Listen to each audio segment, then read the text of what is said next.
అందరికీ నమస్కారం. ఈ రోజు మీ ముందుకు వచ్చి ఈ వీడియో ఎందుకు చేస్తున్నానంటే coming straight to the point. Telangana chief minister Revanth Reddy గారు అసెంబ్లీలో అల్లు అర్జున్ గారి గురించి ఒక half an hour day back మాట్లాడారు. సో దాంట్లో ఉన్న నిజాలేంటి, తర్వాత అల్లు అర్జున్ గారు ప్రెస్ మీట్ పెట్టారు, దాంట్లో ఉన్న నిజాలేంటి. సో నేనైతే అల్లు అర్జున్ గారి వీరాభిమానిని అని లాస్ట్ వీడియోలో చెప్పాను. కానీ ప్రతి ఒక్కరికి the truth, the facts should come in to the lime light కదా. నేను అదే చెప్పాను పాస్ట్ వీడియోలో కూడా. సో ఇక్కడ ఏంటంటే coming to the first point, yesterday afternoon ACP Vishnumurthy గారు ఒక ప్రెస్ మీట్ పెట్టారు. అందరూ చూసే ఉంటారు, అందరూ ఎన్నో కామెంట్స్ చేసి ఉంటారు. సో దాంట్లో సార్ నేను మిమ్మల్ని ఒక్కటే అడగాలనుకుంటున్నా. మాకు as a citizen of India we have that right, freedom of speech to ask కదా. సార్ ఒక పబ్లిక్ సర్వెంట్ అయ్యండి మీరు అలా మాట్లాడడం కరెక్ట్ అనిపించిందా? ఒకరిని అంత క్యారెక్టర్ అసాసినేషన్ చేసి, సెల్ఫ్ హ్యూమిలియేట్ చేసి, వాళ్ళు చేస్తున్న వర్క్ని హ్యూమిలియేట్ చేసి, వాళ్ళ చేస్తున్న ఎంటైర్ టీమ్ని హ్యూమిలియేట్ చేసి. సార్ నేను ఈరోజు మిమ్మల్ని అడుగుతున్నా, జస్ట్ ఇయర్స్ బ్యాక్, మీకు గుర్తుందో లేదో నాకు తెలియదు, జస్ట్ ఇయర్స్ బ్యాక్ ఈ వీడియో చూడండి, మీకు ఇంకా బాగా అర్థమవుతుంది నేను చెప్పడానికన్నా. మీరు ఏం సినిమాలు తీస్తున్నారు? దొంగతనం ఎట్లా చేయాలి, లంగతనం ఎట్లా చేయాలి, ఎట్లా పారిపోవాలి, కనీసం మహిళలు అంటే మీకు గౌరవం కూడా లేదు. మహిళలు అంటే గౌరవం కూడా లేదు నీకు. ఇంతవరకు ఎవరు అడిగి ఉండడు ఈ ప్రశ్న. మీకు ఎక్స్క్యూజ్ చేసే అవకాశం ఉంది కదా, ఎందుకు అట్లా చేస్తాను? అదే సార్ అదే తెలుస్తుంది. కానీ మాకు ఇండివిజువల్ ఒక్కొక్కరిని పిలిచి అంత మాట్లాడము, వల్గర్గా మాట్లాడడం అది బాగాలేదు సార్. డ్యూటీ ఏది చెప్పినా చేస్తాడు, అనడమే మాకు ప్రాబ్లంగా ఉంది. ఆడపిల్లలము ఉద్యోగాలు చేస్తున్నాం, మీకు బ్రేక్ ఇస్తే కడుపులు వేసుకొని వస్తున్నారు అనేసి అంటున్నారు. సో ఆ వీడియో చూసారా? నిన్న ప్రెస్ మీట్లో మీరు అన్నారు 1000 రూపాయలకి ఒక అమ్మాయిని పిలిచేలాంటి సీన్ ఉందంట. నేను చూడలేదు, మా పోలీస్ వాళ్ళు చెప్పారు. సో అలాంటి వాళ్ళకి నేషనల్ అవార్డు ఇచ్చేశారు, మీ తాట తీసేస్తాను అన్నీ మాట్లాడారు సార్. సో దొంగ మూవీలు తీస్తున్నారు, ఇంకా అది మీరు చూసే ఉంటారా ఆయన ఏం మాట్లాడారని, అలా అంతా మాట్లాడారు కదా సార్. సార్ సినిమా అనేది just for entertainment purpose. So రియాలిటీని తీసుకెళ్ళి లేదా వాళ్ళ నుండి కంప్లీట్ ఇన్ఫ్లుయెన్స్ అయిపోయి అలా చేయలేం కదా సార్. సో సినిమా అనేది entertainment purpose, whether it's a biopic or a commercial movie or anything. So అలా వాళ్ళ వర్క్ని కూడా హ్యూమిలియేట్ చేయడం అనేది ఎంత వరకు కరెక్ట్ సార్? మీరు పబ్లిక్ సర్వెంట్ అయ్యండి, ఇంకొకరిని వాళ్ళ మీద ఉసిగొల్పినట్టు చేయకూడదు. కానీ మీ మాటలు ఎప్పుడు కామ్ అండ్ కంపోజ్డ్గా ఒక పీస్ని తీసుకొచ్చే రకంగా ఉండాలి. మీరు ఆ వీడియోలో చూసినట్టు ఇయర్స్ బ్యాక్ ఒక 20 ఫీమేల్ కానిస్టేబుల్స్ ర్యాలీ చేశారు. సో వరంగల్ కమిషనరేట్లో మీరే చూసారు కదా వీడియోలో. సో వాళ్ళని వల్గర్ వర్డ్స్తో హెరాస్ చేసేవాళ్ళని చెప్పి. సో అప్పుడు ఏమైంది సార్ మీకు ఇవన్నీ? సో మీరు అంతగా అలాంటి మూవీ చూస్తున్నారా, ఇలాంటి మూవీలు తీసాడు అనేవాళ్ళు. సార్ ఒక ఫింగర్ వేరే వాళ్ళకి ఎత్తి చూపిస్తున్నామంటే మళ్ళీ 3 మనకు బ్యాక్ చూపిస్తూ ఉంటాయి. సో చాలా రాంగ్ అనిపించింది, specially as a public servant అంత హై పొజిషన్లో ఉండి మీరు అలా మాట్లాడడం అనేది. So what message you are giving to us అనిపించింది. So yeah, coming to the very next point. So నిన్న అల్లు అర్జున్ గారి ఇంటి మీద దాడి చేశారు. సో ఓయూజేఏసీ లీడర్స్ అంట వాళ్ళు సాయం చేయాలంటూ ఓయూజేఏసీ నాయకులు అల్లు అర్జున్ ఇంటిని ముట్టడించిన పరిస్థితి మనం చూస్తున్నాం. వాళ్ళందరినీ ఒకటి గమనించారా మీరు? వాళ్ళు పరిగెత్తుకుంటూ అల్లు అర్జున్ గారి ఇంటి మీదకి వచ్చినప్పుడు దాడి చేయడానికి న్యూస్ ఛానల్ వాళ్ళు వెంటనే పరిగెత్తుకుంటూ వస్తున్నారు.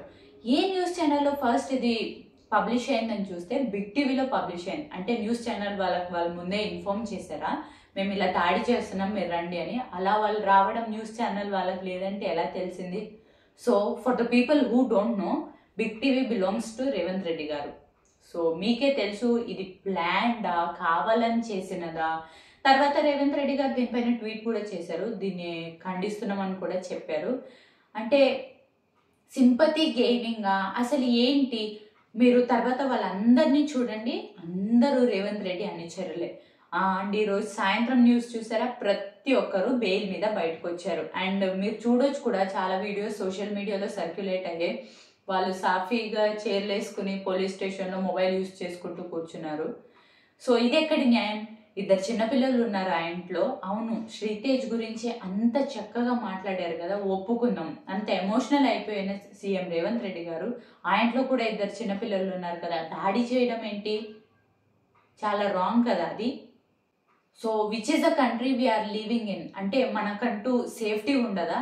ఏదైనా సరే ఒకవేళ అల్లు అర్జున్ గారు ఏదైనా మెజర్స్ తీసుకోము మేము వాళ్ళ ఫ్యామిలీకి అని చెప్తే ఇలా రియాక్ట్ అయితే, అప్పుడు కూడా ఇలా రియాక్ట్ అవ్వకూడదు. ఎందుకంటే చాలా సెన్సిబుల్ ఇష్యూ కాబట్టి. ఆయన ఆల్రెడీ చెప్పారు బ్యాక్ డే ప్రెస్ మీట్లో, నేను వాళ్ళకి అండగా ఉంటాను, వాళ్ళకి ప్రతిదీ చూస్తానని.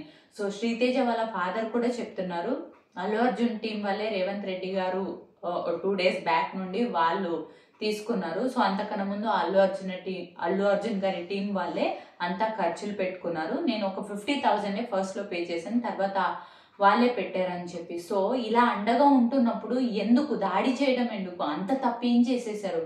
సో అలా తప్పు చేసిన వాళ్ళని కూడా బెయిల్ మీద పంపించడం ఏంటి? సో ఇలా 2 పిల్లలు ఉన్నప్పుడు డైరెక్ట్గా వెళ్ళి దాడి చేసిన వాళ్ళే బెయిల్ మీద పంపించేస్తున్నారు.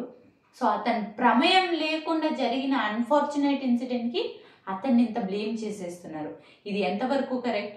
వీడియో చూడండి మీరే, మీకు అర్థమవుతుంది. ఎంత బాగా టీవీ ఛానల్ వాళ్ళు వారు పరిగెడుతుంటే వాళ్ళు వెనకాల న్యూస్ కవర్ చేయడానికి పరిగెడుతున్నారు. సో నేనైతే ఖచ్చితంగా దీని వెనకాల రేవంత్ రెడ్డి గారి హస్తం ఉందని అయితే అనుకుంటున్నా. ఈ వీడియో చూసాక మీరేమనుకుంటారో కామెంట్స్ చేయండి. Next, coming to the third point, ఓట్కి నోట్ కేసులో రేవంత్ రెడ్డి గారు ఆరోపణలు ఎదుర్కొన్నప్పుడు, అంటే బ్యాక్ ఇయర్స్లో, అప్పుడు హైకోర్టు నుండి బెయిల్ దొరికినప్పుడు కాంగ్రెస్ మంత్రులు అందరూ పరామర్శించడానికి వెళ్ళారు ఆ రోజు. సో నేను ఒక వీడియో పోస్ట్ చేస్తాను, ఆ వీడియోలో మీరు చూడొచ్చు ఎంతమంది వెళ్ళారు, ఏం జరిగిందని చెప్పి. పెద్ద పెద్ద మంత్రులే వెళ్ళారు. ఓటుకు నోటు కేసులో ఆరోపణలు ఎదుర్కొంటున్న ఎమ్మెల్యే రేవంత్ రెడ్డికి పరామర్శలు వెల్లువెత్తుతున్నాయి. హైకోర్టు ఆదేశాల మేరకు బెయిల్పై విడుదలై ప్రస్తుతం సొంత నియోజకవర్గం కొడంగల్కే పరిమితమైన ఆయన్ను కలిసేందుకు పార్టీ శ్రేణులు తరలివస్తున్నారు. నేతలు కార్యకర్తలతో రేవంత్ నివాసం సందడిగా మారింది. ప్రకాష్ గౌడ్, శివకృష్ణ, శోభారాణి తదితర నేతలు రేవంత్ ను కలిసిన వారిలో ఉన్నారు. సో ఈ రోజు అసెంబ్లీలో రేవంత్ రెడ్డి గారు ఏమన్నారంటే, కాలిపోయిందా కనిపోయిందా, ఆయన ఏమైనా పాకిస్తాన్ దగ్గరికి వెళ్ళి యుద్ధం చేసి వచ్చాడా అని చెప్పి. మీకు మీ పర్టికులర్ టీం, మీ చుట్టూ ఉన్న సర్కిల్ ఎలా ఉంటుందో, ఖచ్చితంగా మీరు చేయని తప్పుకి ఏదైనా ఫేస్ చేశారన్నప్పుడు అండ్ అకౌంట్ ఆఫ్ సపోర్ట్, ఇలా జరగకుండా ఉండాల్సింది ఒక మారల్ సపోర్ట్ లాగా ప్రతి ఒక్కరు వచ్చి ఒక పరామర్శించడం కానీ ఏదో ఒకటి చేస్తారు. సో మీకు అలా ఎలా జరిగిందో అదే ఈసారి అల్లు అర్జున్ గారి కేసులో జరిగింది. సినీ ఇండస్ట్రీ మొత్తం ఒక యునైటెడ్ లాగా ఉంటారు కాబట్టి సో వచ్చారు వాళ్ళు. దాన్ని కూడా అంత హేళనగా మాట్లాడడం కరెక్ట్ కాదనిపించింది నాకైతే. So it's just my opinion. ACP Ramesh గారు ఏమన్నారంటే, నేను ప్రెస్ మీట్లో ఈవినింగ్ పెట్టిన ప్రెస్ మీట్లో, సో మేము వెళ్ళి ఇన్ఫార్మ్ చేసాము. ఇంకొక పెద్ద ఆరోపణ ఏంటి అంటే, మేము వెళ్ళి ఇలా స్టాంపేడ్లో ఒక ఆమె చనిపోయిందని చెప్పి నేను సినిమా చూసాకే బయటకు వస్తానని చెప్పారు అల్లు అర్జున్ గారు అని చెప్పారు. సో ఇదేంటంటే నిన్న ప్రెస్ మీట్ పెట్టి అల్లు అర్జున్ గారు మాట్లాడడం వల్ల వీళ్ళ మనోభావాలు దెబ్బతిని, so they are making all this false allegations అని నాకు అనిపించింది. అండ్ నెక్స్ట్ ఇంకో విషయం ఏంటంటే, అసెంబ్లీలో రేవంత్ రెడ్డి గారు ఇంకో మాట అన్నారు. వాళ్ళదేదో కొద్దిగా ఏదో చాలా కష్టపడి ఒక చిన్న పని చేసుకుంటున్న అతను, వాళ్ళ అబ్బాయి ఏదో అల్లు అర్జున్ గారికి ఫ్యాన్ అంటే టికెట్ బుక్ చేసుకుని వెళ్ళారు. వాళ్ళు కూడా ఒక 3,000 పెట్టుకుని టికెట్ కొనుక్కుని అంత అభిమానంతో వెళ్ళారు. సో అట్లాంటి వాళ్ళకి ఇట్లా జరగడం అనేది చాలా బాధాకరం అనిపించింది అన్నారు. Okay, I agree with this statement. But coming to HYDRAA, నిలబెట్టడం చాలా కష్టం. పడగొడతా ఒక్క నిమిషం, ఒకే ఒక్క నిమిషం, ఒక్క నిమిషం. 3 సంవత్సరాలు ఒక్క ఇల్లు కట్టాలంటే ఒక మిడిల్ క్లాస్ ఫ్యామిలీకి తెలుసు ఎంత కష్టపడతారో. ఒక్కొక్క రూపాయి కూడబెట్టి ఆ జాగా తీసుకుని, ఆ ప్లేస్, ఆ సైట్ తీసుకుని ఇల్లు కట్టుకుంటున్నారంటే ఎన్ని ఆశలతో కట్టుకుని ఉంటారు.